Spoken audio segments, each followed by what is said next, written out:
Monsieur le ministre, si la planète se soignait avec des mots, la France serait la championne du monde de la vertu écologique. Voici les mots des fonctionnaires de votre ministère. Pour souligner l'écart entre vos discours et vos actes, ils créent un comité de défense écologique. Ils ont pour votre politique des mots que vous auriez trouvés insupportables venant de nous. Laissez-moi donc ouvrir les guillemets. Inaction verbeuse.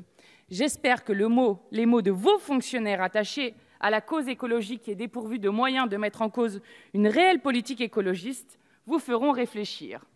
Si vous ne changez pas d'attitude, vous vous condamnez à agir uniquement dans l'urgence. Le brevet des collèges a été déplacé du fait de la canicule. Mais que ferez-vous le jour où les périodes de canicule ne seront plus l'exception, mais la norme à cette époque de l'année? C'est d'actions urgentes, ambitieuses et résolues dont nous avons besoin. Monsieur le ministre, ce n'est pas en enlevant votre cravate, et vous l'avez d'ailleurs remis, que vous lutterez efficacement contre le changement climatique. Alors renouez-la, jetez-la par terre, tout le monde s'en moque, mais agissez. Arrêtez immédiatement votre politique de libre-échange à tout va, et en premier lieu le CETA, complètement archaïque, qui organise le grand déménagement du monde, mais surtout la fin du monde. Respectez votre promesse de sauver la ligne de train Perpignan-Rungis, qui va remettre 25 000 camions sur les routes par an. Ce train est d'ailleurs le symbole aujourd'hui de votre inaction criminelle, alors que déjà 67 000 personnes meurent chaque année prématurément de la pollution de l'air. Où est votre écologie d'action, monsieur le ministre, pour empêcher l'artificialisation des terres, qui est un facteur aggravant du réchauffement climatique? Je suis en train de parler, monsieur le ministre, merci. Aujourd'hui, des travaux ont commencé sur le site du Triangle de Gonesse en vue du projet inutile d'Europa City, un comble en ce jour de canicule. Le Haut Conseil pour le climat, mis en place par Emmanuel Macron lui-même, tire la sonnette d'alarme sur les insuffisances abyssales de votre politique. Fermez réellement les centrales à charbon plutôt que de contourner vos propres objectifs en laissant ouverte la possibilité que des centrales continuent à tourner après 2022. Ce serait plus efficace qu'un changement de tenue. Respectez vos engagements présidentiels en interdisant à la location les passoires énergétiques alors que 3,5 millions de familles ont froid dans leur logement. L'inaction verbeuse, cela résume le présent projet de loi. Votre foi aveugle dans l'énergie nucléaire est réaffirmée, avec le refus de tenir les engagements de la loi de 2015 et le report de la réduction à 50% de production électrique d'origine nucléaire de 2025 à 2035. Vous ne faites d'ailleurs rien, et cela fait longtemps que nous vous interpellons sur la question, pour les sous-traitants qui s'occupent pourtant de 80% du secteur nucléaire.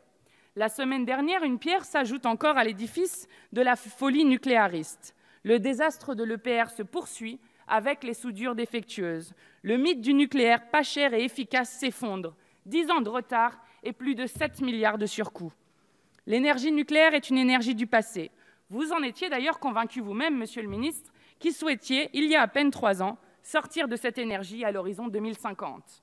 Je vous ai remis, il y a de cela quelques mois, notre proposition de loi pour la sortie des énergies nucléaires bonnées et le passage aux 100% énergie renouvelable d'ici 2050. À étudier votre projet de loi, je crains que vous en ayez fait une lecture inattentive. Écologiquement, dans votre loi, le compte n'y est assurément pas. Votre politique énergétique se place sous le signe d'une continuité absurde à l'heure où c'est l'ensemble de notre matrice productive et des consommations énergétiques qui devraient être modifiées. Mais le compte n'y est pas.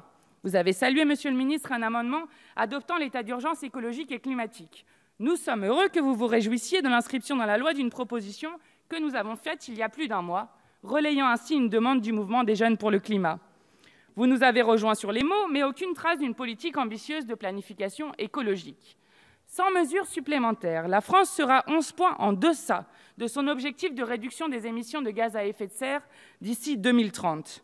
Des objectifs, des mots, des postures, voilà à quoi se résume votre politique climatique. Les associations engagées dans la bataille écologique vous appellent à l'action et à la mise en œuvre des ambitions que vous prétendez avoir. Les fonctionnaires de votre ministère également, mais vous n'entendez rien ni personne. Cette loi dit au moins autant par ce qu'elle met en œuvre que par les sujets cruciaux qu'elle évite soigneusement de traiter. Rien sur la structure d'EDF, rien sur la mise en concession des barrages, rien enfin sur les subventions aux énergies fossiles. Rien sur les modes concrets de déploiement d'une transition énergétique réellement articulée à l'impérieuse nécessité de réduire notre consommation, d'améliorer l'efficacité énergétique et de passer aux 100% renouvelables. Si pour ces 3 aspects, vous continuez à faire une confiance aveugle au marché, ne vous attendez pas à ce que vos politiques produisent les résultats escomptés. Le marché capitaliste est incapable de faire face aux défis écologiques pour la raison même qu'il ne cesse de produire les conditions de l'aggravation du changement climatique et de l'accélération de l'extinction des espèces. L'écologie de marché est, selon les niveaux de conscience de ceux qui la défendent, un mensonge ou une illusion.